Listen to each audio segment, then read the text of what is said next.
नमस्कार। स्वागत है आपका मेरे YouTube चैनल पर। हमारा आज का विषय हस्तरेखाओं के बारे में ज्ञान के लिए मैं आपको बताने वाला हूँ। बहुत सारे लोगों ने मुझसे पूछा है, गुरुजी हमें तो सामान्य रूप से ही नहीं पता कि आयु रेखा क्या होती है, मंगल रेखा क्या होती है, विदेश रेखा क्या होती है, रोग रेखा क्या होती है, हृदय रेखा क्या होती है। बहुत सारी रेखाएं हैं जो हाथ में होती भी हैं, नहीं भी होती हैं। तो ये एक बहुत सामान्य सी बात उस व्यक्ति को लग सकती है जिसका हस्तरेखा का ज्ञान उसको है, परंतु जो प्रारंभिक रूप से विद्यार्थी हैं उनके अंदर ये बहुत इच्छा रहती है कि वो जान सके कि भाई हस्तरेखा मूल रूप से कौन कौन सी रेखाओं से होती है। तो मेरा आज का विषय है आपको एक ही हस्तरेखा के द्वारा सभी रेखाओं के बारे में बताना कि किस प्रकार से कौन सी रेखा कहाँ से उदय होती है, कहाँ खत्म होती है, किस प्रकार से उसके स्वरूप होते हैं। ये मेरा आज का विषय है। तो मैं शुरू करता हूँ। सबसे पहले आपको बताना चाहूँगा आयु रेखा। आयु रेखा अंगुष्ठ के, बृहस्पति पर्व के, मंगल के प्रथम पर्व के पक्ष से निकलने वाली रेखा को आयु रेखा कहती है। और वो आयु रेखा जाकर के जो केतु स्थान पर खत्म होती है उस रेखा को हम आयु रेखा कहते हैं।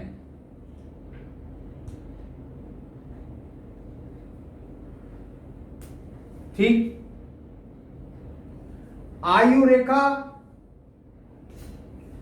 जाकर छोटे स्वरूप से बनना, अंदर भी बन सकती है, बड़े स्वरूप से बनना, आधी बनना, पूरी बनना, किसी भी तरीके से बनना जो लगभग जाकर के केतु स्थान पर खत्म होती है, उन रेखाओं को हम कहते हैं आयु रेखा।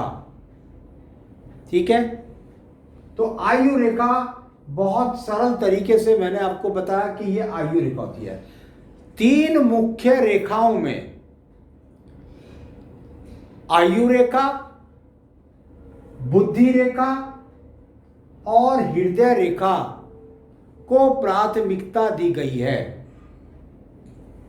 दूसरी रेखा, कोई भी हाथ में रेखा हो या ना हो, परंतु ये तीन मुख्य रेखाएं अवश्य 99% व्यक्तियों के हाथ के अंदर मिलती है। तो यहां दूसरी रेखा के बारे में बात कर लूं। ये रेखा यहां पर आपकी बुद्धि रेखा,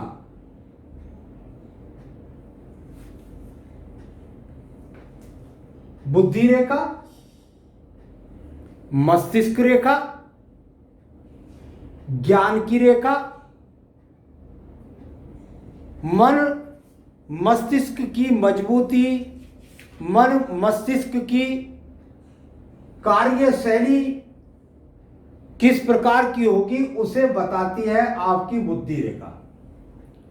मैंने अपने बहुत सारे एपिसोड्स में बता रखा है कि इनकी जो गतिविधियां हैं वो इनको किस प्रकार से दूषित करती है, ये एक दूसरा विषय है। परंतु इस रेखा को हस्तरेखा विज्ञान में सामुद्रिक शास्त्र के अंदर बुद्धि रेखा, मस्तिष्क रेखा 99% लोग जानते हैं, यानी कहते हैं। तीसरी रेखा हृदय रेखा, यहां आयु के पक्ष को बताया, यहां बुद्धि के पक्ष को बताया और यहां मन की गतिविधियों को बताने वाली रेखा हृदय रेखा। यानी हृदय रेखा, कुछ लोग इसको हृदय से रेखा इसलिए इसका नाम रखा है कि ये रेखा एक्चुअल में क्या है कि मन की गतिविधियों को बताती है। आपके मन की वृत्ति कैसी है, क्या आप मन से मजबूत हैं, नहीं है, या आप रोगों से ग्रसित हैं, या परिवार के प्रति आपकी कैसी गतिविधियां हैं, या रोगों की कैसी स्थितियां हैं, या रेखा कहाँ देखेगी, किस पर्व से संबंध बनाएगी, उस रेखा का फल क्या होगा, ये हृदय रेखा बताएगी।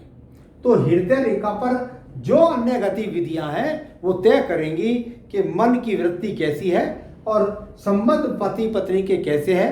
बहुत सारी गतिविधियों के लिए हृदय रेखा को जाना जाता है।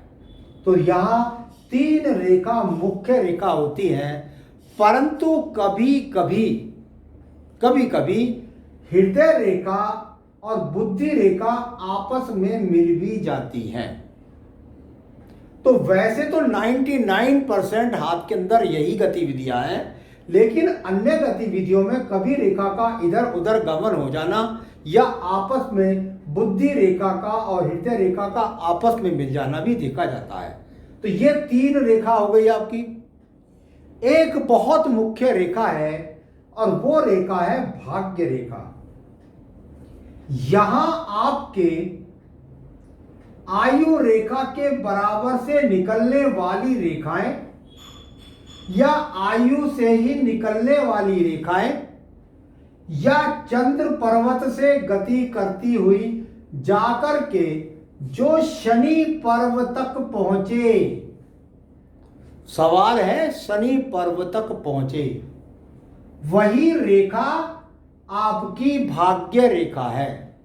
देखिए, जब मैं इस रेखा को खींचता हूं और यहां से मैं इसकी गतिविधि को देता हूं और यहां तक ये पहुंच जाती है, तो यहां तक ये रेखा सिर्फ और सिर्फ कर्म रेखा है। जब तक इसका संबंध शनि पर्व भाग्य पर्व से नहीं बनेगा, तब तक इस रेखा को यहां पर भाग्य रेखा नहीं कहा जाएगा। यहां जब ये रेखा या यहां से निकले, कहीं से निकले और जब जाकर ये शनि पर्व से संबंध बनाए, तब इस रेखा को भाग्य रेखा कहते हैं। तो ये इसकी गतिविधि हुई।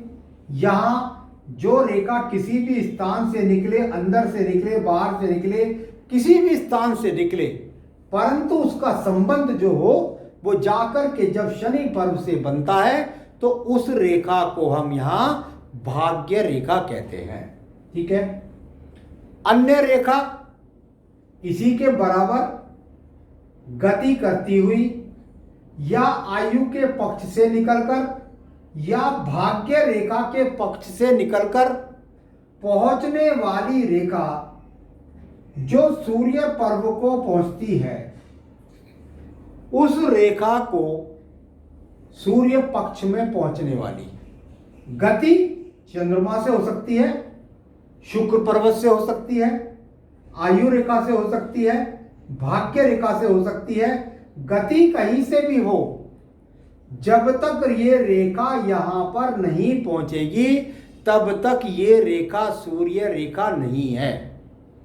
साथ ही साथ कभी कभी ऐसा भी देखने में आता है कि इसकी गति यहां से ना होकर के केवल और केवल सूर्य पर्व पर किसी भी स्वरूप के साथ ये रेखा यहां पर खड़ी हो जाती है।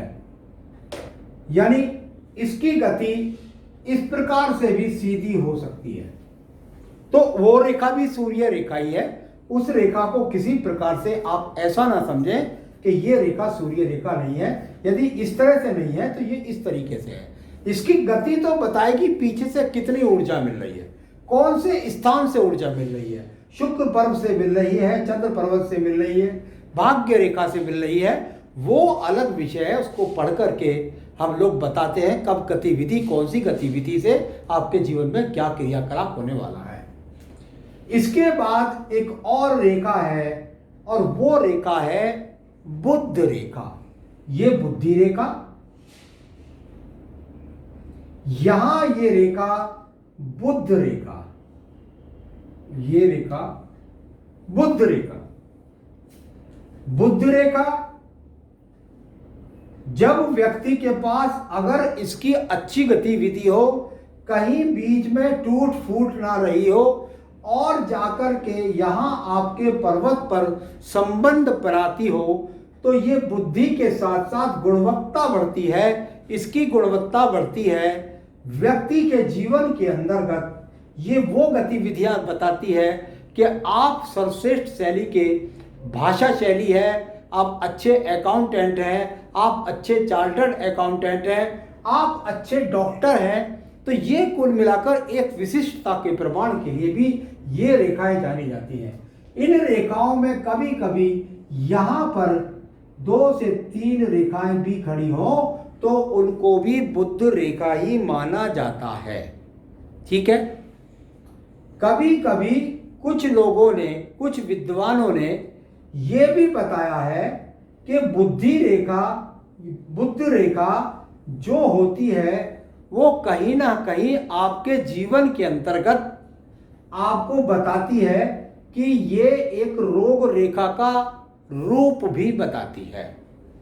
यदि प्रमाणिक कोई रेखा सीधी सीधी है और इसके बराबर में कोई घटनाक्रम यहां पर इस प्रकार से टूटा फूटा और टूटा फूटा और टूटा फूटा, या किसी प्रकार से एक रेखा यहां से निकलकर आयु रेखा को जब काटती है तो उसको हम रोग रेखा या कहिए आरोग्य रेखा, इसको हम कहते हैं। तो एक रेखा ये हो गई। एक और रेखा है, बहुत सुंदर रेखा, और वो रेखा है आपके यहां पर सीधा सीधा आपके बृहस्पति पर्व पर यदि ये 2 रेखाएं आपके हाथ के अंदर खड़ी हैं तो ये आपकी उच्च श्रेष्ठता के लिए कहलाती हैं। इसके लिए कुछ विद्वानों ने यह भी कहा है कि यदि किस तरह से 2 रेखाएं इस व्यक्ति के हाथ के अंदर खड़ी हैं तो इनकी गुणवत्ता ज्यादा धन के लिए नहीं, सम्मान के लिए प्रमाणित करती है। ये रेखाएं व्यक्ति के जीवन के अंदर उच्च पद के लिए करती है, श्रेष्ठता करती है, मन के अंदर व्यक्ति बहुत पवित्र होता है। इन रेखाओं को कभी कभी अन्य पर्वतों से भी निकलते हुए देखा जा सकता है। एक प्रमाणित रेखा और बताता हूं, और ये रेखा बहुत बड़ी रेखा के रूप में इस रेखा को मानता हूं, और वो रेखा है आपके पास यहां पर आपने देखी होगी इस प्रकार से मंगल रेखा, यानी कि ये वो रेखा है जिसको हम कवच रेखा कहते हैं। जिस व्यक्ति के जिस आयु से जिस पक्ष तक ये बली रेखा चलेगी उस पक्ष तक आयु को कवरेज देती है और उसके अंदर व्यक्ति के जीवन के अंदर उन्नति, तरक्की, प्रगति प्राप्त होती है। किसी प्रकार की विविधता है तो उससे व्यक्ति जीत दर्ज करता है। यहां आपके इस पक्ष से निकलने वाली रेखाएं, बुध पर्वत के यहां पर निकलने वाली रेखाएं, इस एक रेखा या कोई यहां पर 2 रेखा हो तो उसका मतलब मैंने अलग बताया है, लेकिन ये रेखा यहां पर विवाह रेखा के रूप में मानी गई है। जिन रेखाओं पर ये छोटी छोटी रेखाएं खड़ी हो, उन रेखाओं को उस रेखा पर, जिस रेखा पर ये खड़ी रेखा होंगी वही विवाह रेखा होगी, और उस पर जो सूक्ष्मदर्शी के द्वारा रेखाएं देखी जाती हैं उनको संतान रेखाएं कहते हैं। तो यहां विवाह रेखा हो गई, संतान रेखा हो गई, एक ये रेखा हो गई। लेकिन एक और बहुत बड़ी रेखा जो हाथों के अंदर देखने के लिए मिलती है, उस रेखा को कहते हैं मोटे स्वरूप से, उसको वैसे बहुत जगह से पढ़ा जाता है, लेकिन मोटे स्वरूप में जो उसको पढ़ा जाता है वो है चंद्र पर्वत की गतिविधि। यानी कि यदि आप देखेंगे तो आपको पता लगेगा कि चंद्र पर्वत से निकलने वाली रेखा जिसका संबंध शुक्र पर्व से बने या आपकी आयु रेखा को भी टच कर जाए तो ऐसा व्यक्ति अपने जीवन में दूर स्थानों से जुड़कर विदेश यात्रा को प्राप्त करता है और अपने जीवन में भोग भाग्य को प्राप्त करता है। तो इस प्रकार से मैंने आज आपको बताने का प्रयास किया कि हस्तरेखा के अंदर मोटे स्वरूप से किस प्रकार से रेखाएं होती है और इनकी गतिविधियां किस किस स्थान से होती हैं। इनके फलों को पढ़ने के लिए काफ़ी कुछ अध्ययन करना पड़ता है, तब जाकर के व्यक्ति उसके फलित जो होते हैं कि भाई मकान बनना या जीवन में विवाह होना या जीवन में नौकरी लगना या डाइवोर्स होना या संतान सुख प्राप्त होना, बहुत सारे विषय को व्यक्ति पढ़ पाता है। तो अध्ययन कीजिए, मनन कीजिए और इस तरीके से अपने ज्ञान को आप भी बढ़ा सकते हैं। मेरे साथ साथ आगे भी मैं अन्य विषयों पर समय समय पर आपको अवगत कराता रहता हूँ। नमस्कार।